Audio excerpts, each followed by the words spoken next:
हम छोटे थे तो एक रिश्तेदार के यहाँ गए थे।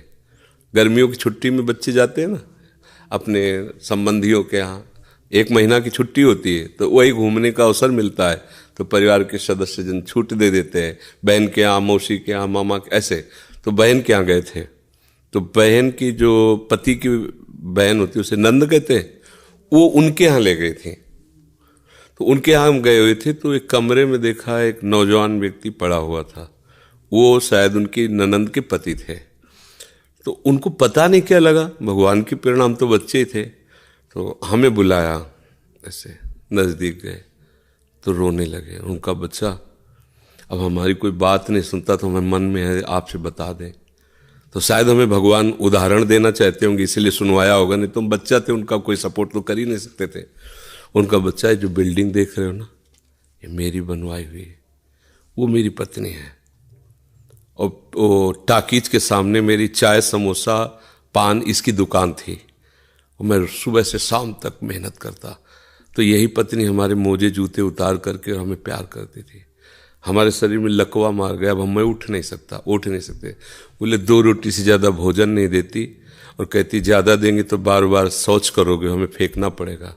बोले हमको मारती भी है, हमसे बात नहीं करती, चिल्लाते रहते हैं, हमारे सामने दूसरे पुरुष को बुलाती, बात करती ऐसा।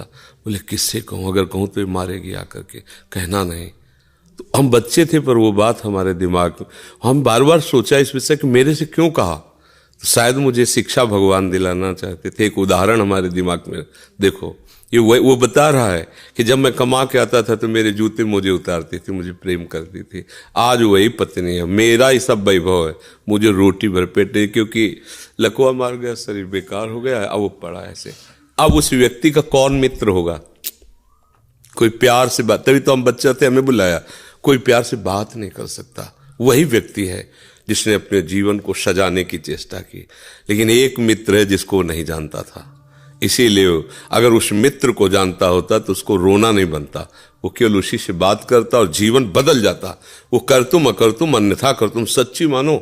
हमें डॉक्टर ने कहा था आज के कम से कम 17 वर्ष पहले, दिल्ली के थे, सब जांच की, उनका बाबा तुम संत हो इसलिए तुमसे कोई छुपाव नहीं है, तुम्हारा कोई घर का नहीं कि जिससे मैं बता सकूं, तुम्ही से डायरेक्ट कह रहा हूं। 2-2.5 वर्ष, आखिरी 5 वर्ष, ये किडनी खत्म और आप मर जाओगे। तो इसलिए बता रहे हैं कि आप भजन कर लो बस 2-2.5 वर्ष। और तो हमने भी ठान लिया था कि हाँ ठीक है ऐसा है। आज 17 वर्ष तो हो ही गए, लगभग 17 वर्ष, बड़ा लंबा सफर है।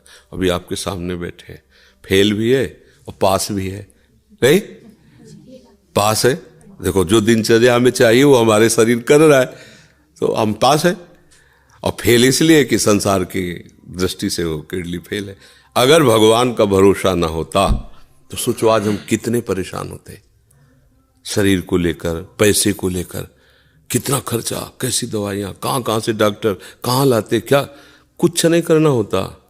वो अपने आप डॉक्टर रो करके कहते कि मेरी सेवा मत छीनना। बैठे हैं हजारों कोस दूर और रोज संपर्क, महाराज जी की क्या इस समय स्थिति है, अच्छा ये दवा दे देना, अच्छा आप ऐसा कर दे। तो हम देखते किसका दुलार है, जिनको 1000 रुपया दे के समय लिया जाता है, वो फिर बात करते हैं, वो भी अपने ढंग से। आश्चर्य की बात, वो डॉक्टर, उसे दुनिया से क्या मतलब, रुपये से मतलब है। लेकिन श्री जी, ये है प्रभु का प्रताप। हर व्यवस्था कैसी तुम्हें बताया, जब हम उनकी तरफ देखते हैं तो हजारों हाथों से दुलार करते नजर आ रहे हैं, हजारों हाथों से प्यार करते नजर आ रहे हैं। ये कैसे चलता है? अब हमें कुछ किसी से मांगना नहीं, किसी से कुछ कहला नहीं, अपने आप सब व्यवस्था होती। ये हमारी नहीं, भगवद आश्रय होने की बात है। अगर भगवद आश्रित नहीं हो तो वह अमल पत्नी होती, बच्चे होते, किसी के काम की तरह नहीं गए थे, तो क्या कहते, तेरे दिन इसे 4-5 हजार रुपये डायलिसिस के लिए चाहिए, दवाइयाँ चाहिए, भगवान उठा लो, ऐसे कह, पूछ लो भगवान इनको, वो कहती इनको पूछ लो। संसार का खेल है ऐसा। तो ये हम कोई तुम्हें कहानी नहीं बता रहे, सच्ची बात कह रहे। अभी अंधकार है और भगवान का आश्रय ले लो, आनंदित रहोगे। आज आपको नहीं समझ में आएगा, किसान खेती बोता है तो तुरंत फसल नहीं काटने को मिलती, थोड़ा समय लगता है। ऐसे आप अपने जीवन को भगवान में समर्पित कर दो, नाम जप करो, रहो उसी संसार में, वैसे ही रहो। ये नहीं कहते बाबा जी बनो, गंदे आचरण मत करो, गंदा नशा मत करो, गंदा व्यवहार मत करो, भगवान इसी से प्रसन्न हो जाएंगे। आप ज्यादा जप तप भले मत करो, पर गंदे आचरण मत करो, और भगवान का सहारा वो सब कुछ संभाल लेते हैं, बहुत समर्थ है।